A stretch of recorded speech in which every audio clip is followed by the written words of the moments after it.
Welcome to SuQuietSleep. I'm so glad you are here. Before we begin our tonight's story, find a comfortable position. Let your body settle into the surface beneath you. Your shoulders can soften now. If there is any tension in your jaw, let it release. Soften the small muscles around your eyes and brow. Let your hands rest gently and easily. If your eyes are not already closed, allow them to close now. Take a slow breath in through your nose, filling your lungs, and breathe out through your mouth. And again, breathe in and breathe out. Let your shoulders drop a little more and allow your whole body to grow heavier and supported. With each slow breath, the sounds of your day begin to fade slowly into the background. In their place, a gentle mist begins to rise. A quiet bridge between now and then. And as tonight's story begins, imagine yourself stepping lightly through the mist,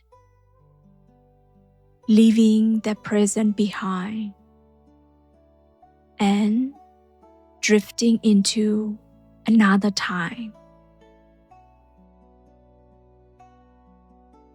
A slower, quieter world. Tonight, we step quietly into the South Village, a small village on the lower slopes of the Qinling Mountains, just south of Chang'an during the Tang Dynasty. It is the hour before dawn.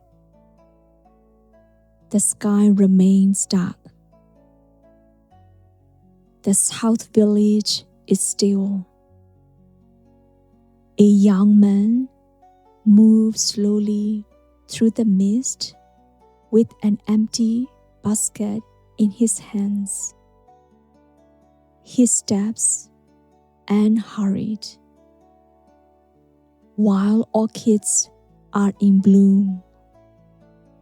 The air is cool, still holding the last of the night.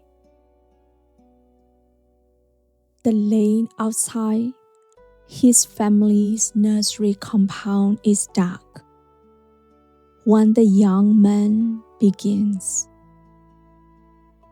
The house and the plant nursery still quiet behind the walls. The stars are still out. Not many. The last ones.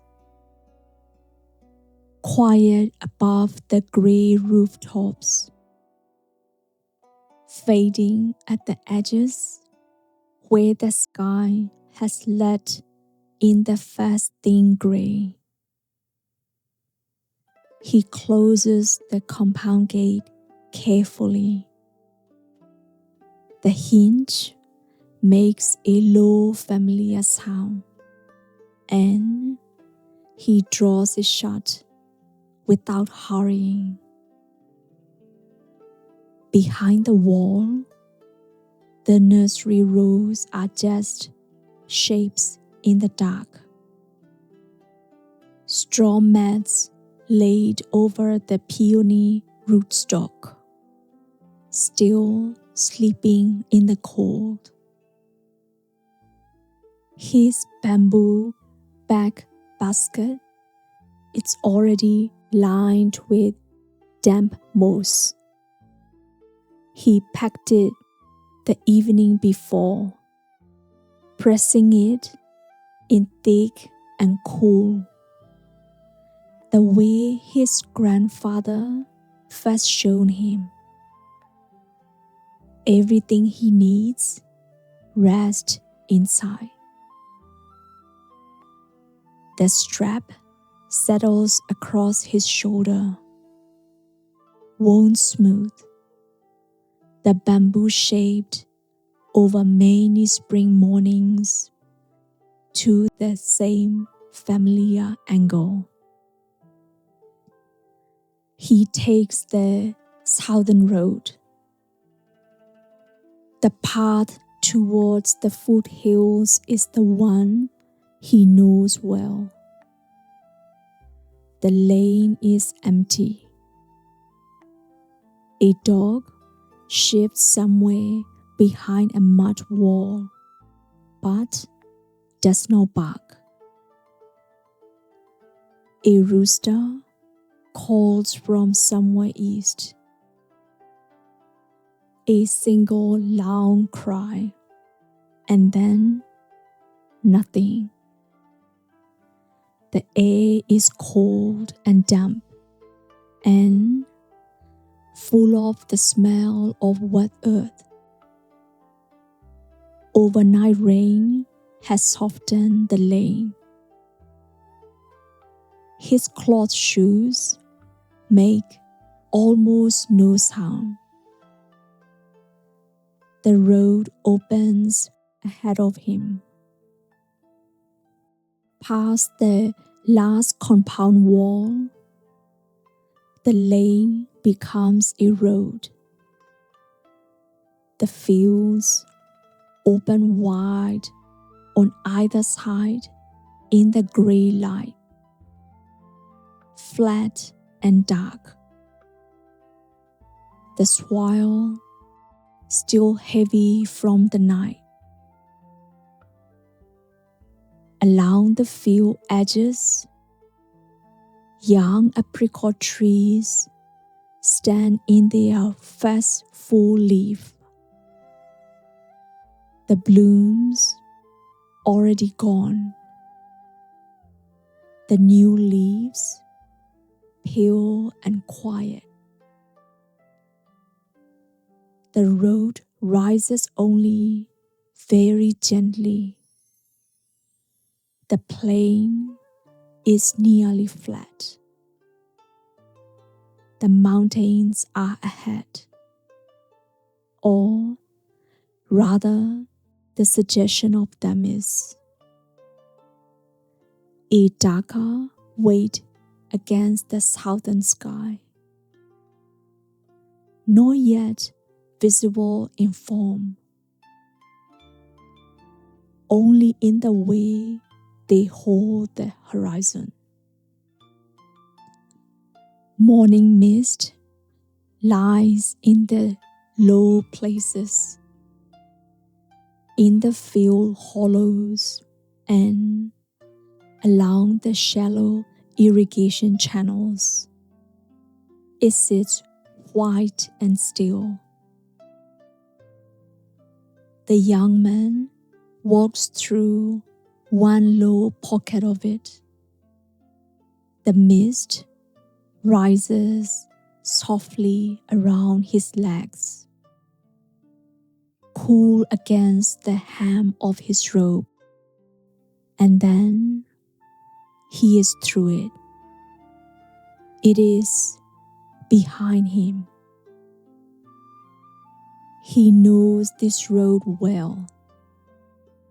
every worn stone at the irrigation crossings, every place where the field was narrow, every change of ground beneath his feet. The road carries him steadily south. An hour before sunrise, the road becomes a path. The fields fall behind. Scrap oak and wild apricot replace them. The ground rising in shallow steps. The path winding between rocks. Then the pines begin. The trees close over the path gradually, and the air changes beneath them. Inside the forest, the smell is different, cooler and heavier, mineral, pine resin, faint and woody, released as the first warmth of approaching dawn touches the upper branches. The ground underfoot becomes dry pine needles over packed earth, soft, nearly silent, and his footsteps lose their sound almost entirely. He slows. A bird calls far above in the canopy, a long, clear note, alone in the still air. He stops and listens. There is the bird. There is the sound of a stream somewhere below in the valley, running slow and low over the stones. There is a faint movement in the upper branches. The forest shifting in the cool air before the day properly begins. Then, quiet again. The kind of quiet that has weight to it. Morning mist has settled into the valley below, pooled white between rocks and the pine roots, barely moving at its edges. He has always loved this part of the walk. A root becomes visible when the path was only shadow a moment before. No sunlight yet. Something earlier than that. A graying of things. The shadows soften. The path finds itself gradually. A flat stone near the hollow's edge, half covered in moss. The light arriving so slowly, it seems not to move at all. He knows where to look. He stops beside the large flat rock near the hollow's edge, where the ground dips behind. It faces north, and holds the morning dew longest. In the shadow between the stone and the slope, in a fold of cool dark earth, where the moss grows thickest, the first orchid is already visible. He crouches and stays low for a moment. It is small, white-green, its petals barely opened, still holding the close shape of the early morning. A fragrance reaches him, very faint, cool, entirely clean, like rain on stone and something else underneath, something living and green and fully itself. He does not reach for it yet. He only looks. Then he reaches for his small iron knife, worn smooth at the grit, his grandfather's tool, kept sharp with a river stone each spring. He walked slowly, a clean cut at the base, where a smaller growth has taken hold beside the older plant. A strip of wet hemp cloth wrapped snag just below the cut. The way the plant is kept living on the long road down. He places the wrapped orchid gently into the moss-lined basket.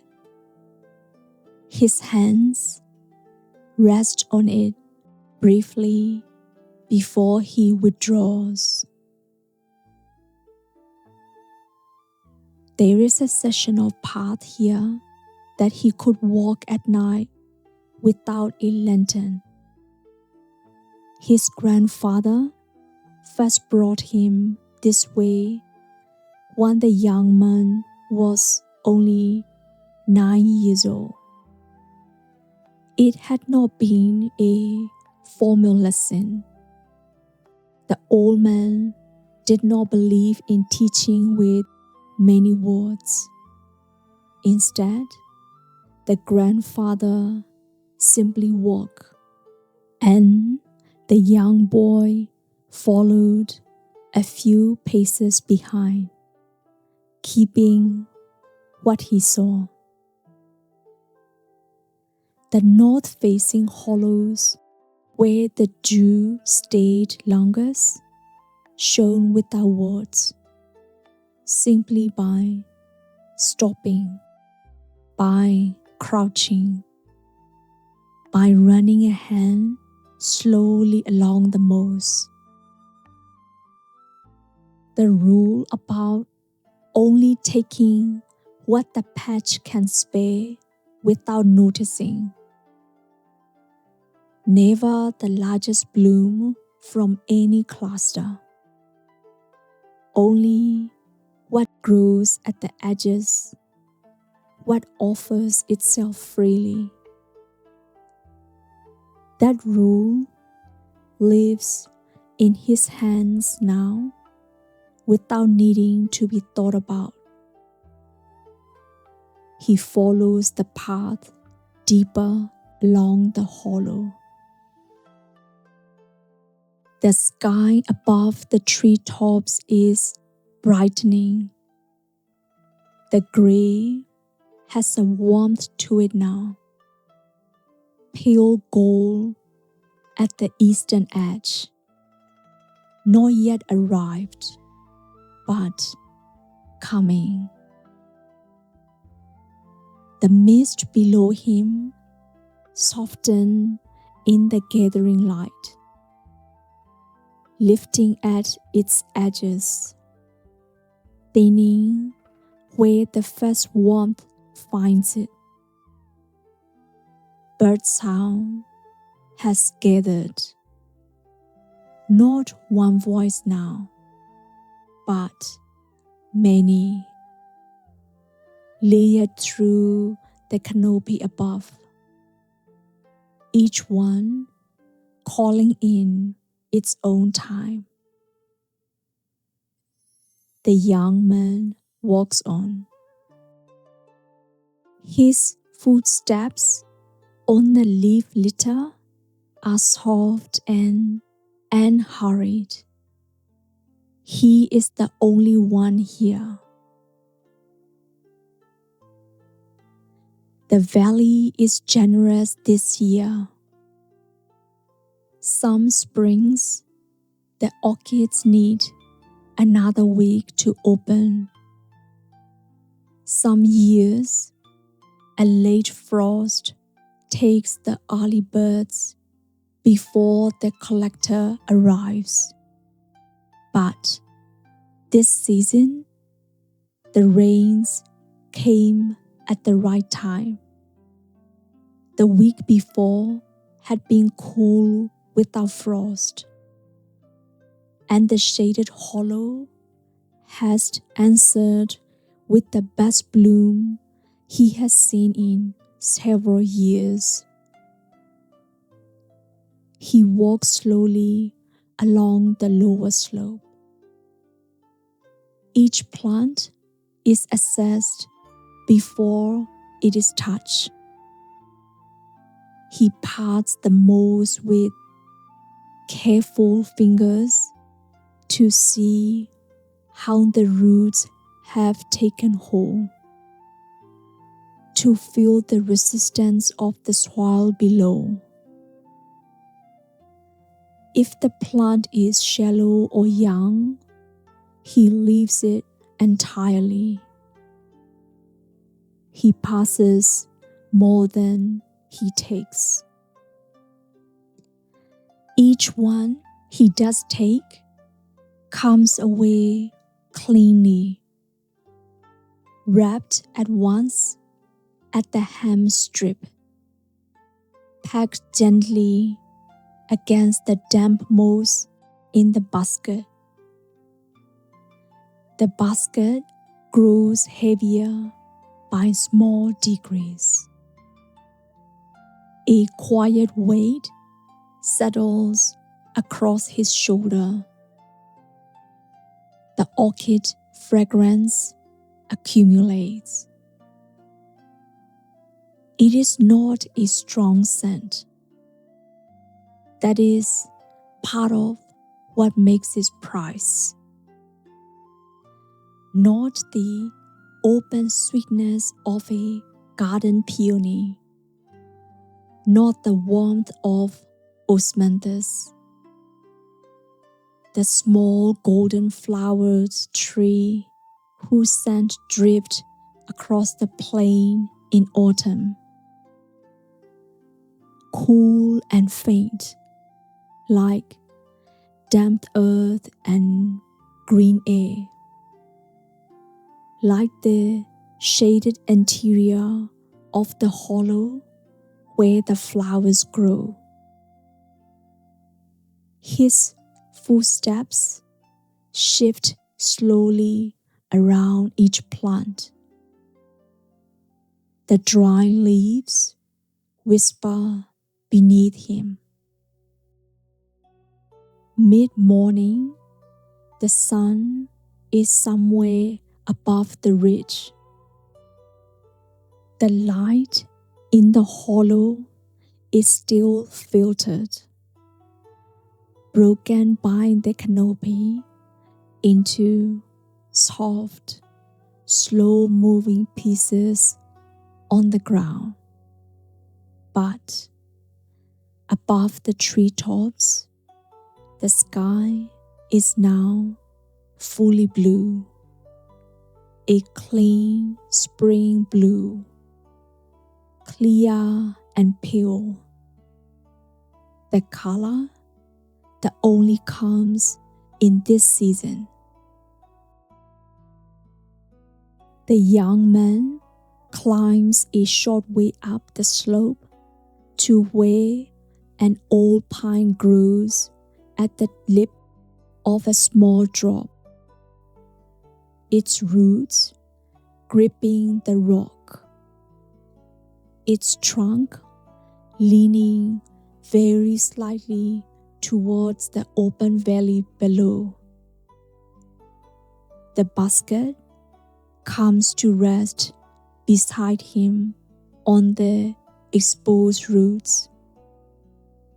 He rests. Below him, the mountain falls in long, slow ridges of dark green, pine, oak, and the pale new growth of mid-spring. Below that, the foothills ease into the edge of the plain, and then the plain itself, broad and gray-green, fading north into the morning haze. He can see his village, just barely. Gray rooftops among the green, a compact cluster where the southern road first meets the irrigation channels. His family's nursery compound is somewhere in those gray shapes, too small to distinguish from the rest. And farther north, barely visible in the haze above, Chang'an, a faint vertical line. The giant wild goose pagoda. It does not appear every morning. Only when the upper air is clear and the city is still quiet. Today, it is more suggestion than shape. A thin needle far away, part of a wall that belongs to another rhythm. He looks at it for a while without thinking too much. He stays by the old pine for some time. The basket settles beside him into the hollow between two exposed roots. The damp moss gives off its cool green scent. The wrapped orchids rest in their dark interior, alive and still. A bird passes close, not calling, only moving through the air. The clean sound of wing beats once, and then gone. The mist in the hollow has mostly lifted. Only the deepest fold of the ground still holds it. A long, pale pocket at the lowest point. Its surface barely shifting in the air. He does not move. The bird sound has settled into something continuous and quiet. The wind through the apple pine branches come in long, slow arrivals. His shoulders are easy. His hands rest loosely on his knees. The spring warmth on his face is gentle, not the pressing warmth of summer. This kind only arrives and stays. He has nowhere to be yet. The basket is full. He begins the walk home. The ground is warmer now beneath his steps. Going down is different from going up. The same path, but the light has moved. The morning shadows fallen elsewhere. The forest warm in the afternoon. He follows the tanning path by memory. The orchid fragrance stays with him, cool and faint, rising softly each time the slope deepens and the wrapped stems shift in their moss. The pines thin. Scrap oak and low brush return. Open sky appears in wider patches between the branches. Below him, the plain opens fully, lit from the west now. The fields pale. The village is somewhere in the green, too small to distinguish yet.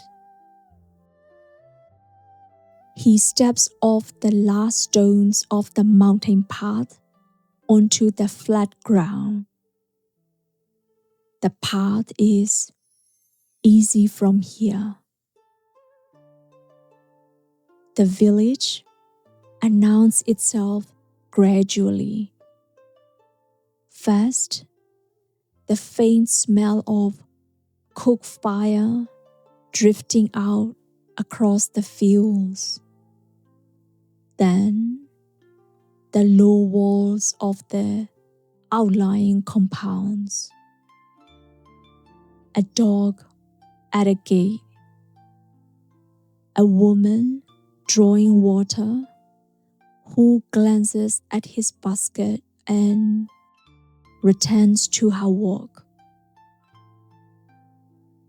He turns onto the main lane. The village is settling into its late afternoon quiet. The unhurried rhythm before the evening meal. When the day has found its shape. He knows every gate on this lane. The mulberry tree at the bend, whose roots have lifted the packed earth on one side. He steps over the raised edge without thinking. At the far end, his family's compound comes into view. Longer than the others.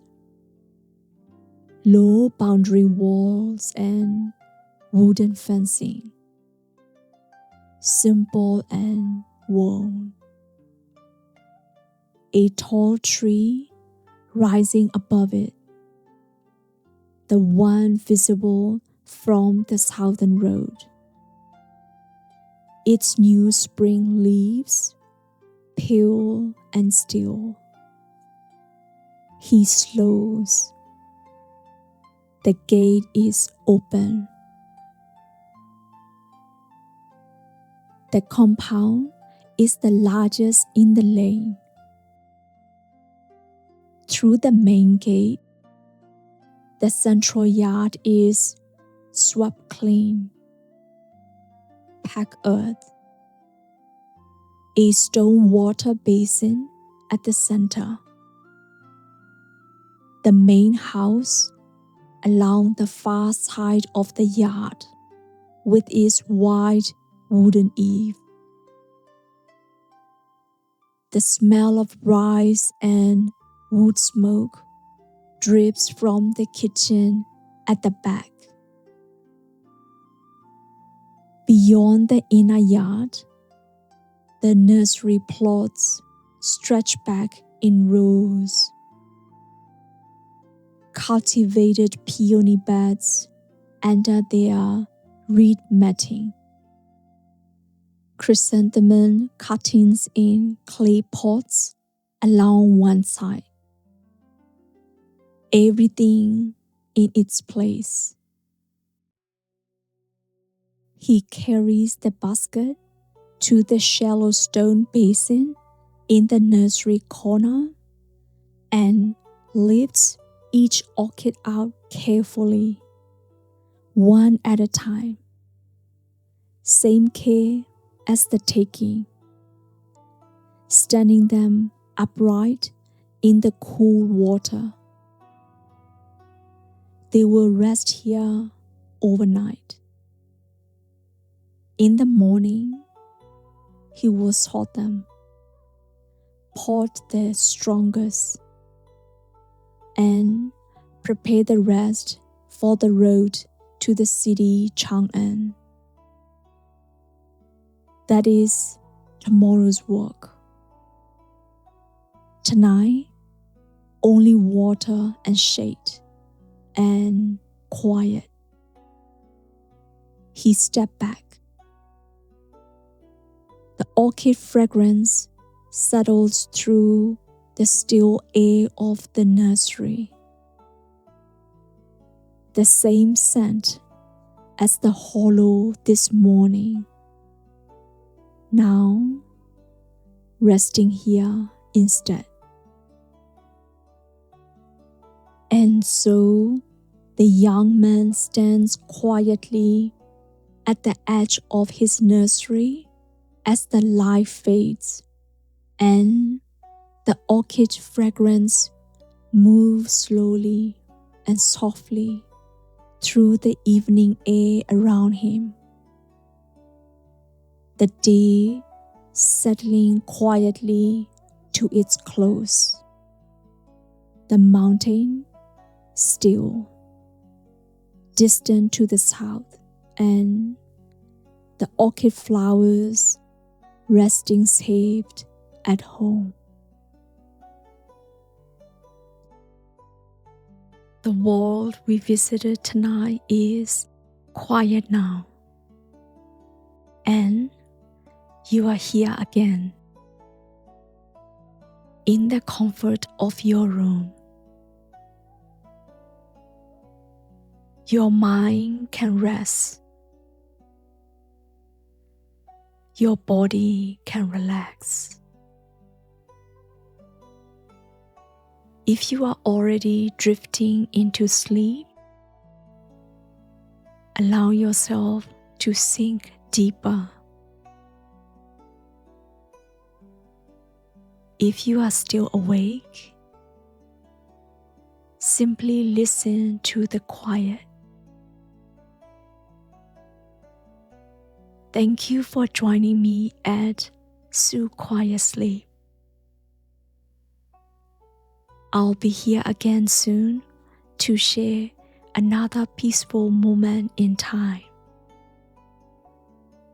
But for now, sleep well. Good night.